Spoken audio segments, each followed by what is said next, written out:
সরকারি ডিগ্রি কলেজের অধ্যাপক আমাদের মাঝে উপস্থিত আছেন প্রেস ক্লাবের সাবেক সভাপতি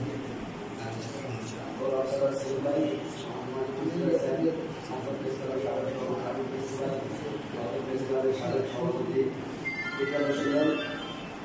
আমাদের মাঝে উপস্থিত আছেন নারায়ণপুর প্রেস ক্লাবের সভাপতি এবং নারায়ণপুর ডিগ্রি কলেজের শিক্ষক প্রতিনিধি বিশেষ প্রতিনিধি আরিফুল রায় লোকমান আমিন উত্তর প্রেস ক্লাবের সাবেক সাধারণ সম্পাদক গোলাম আজাদ মোল্লা উত্তর প্রেস ক্লাবের সদস্য শফিক ভট্টাচার্য গরু আব্দুল মাহমুদ খান সোহান ফারুক এবং আজকের দুই সম্পাদক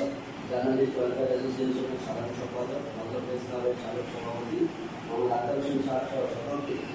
উত্তর প্রেস ক্লাব পত্রিকার পক্ষ থেকে শুভেচ্ছা জানাই এবং বিশ্ববিদ্যালয়ের আত্মাপ্ত পিতা চৌধুরীর আত্মার মাত্রা কামনা করছি এবং আল্লাহ যাতে তাকে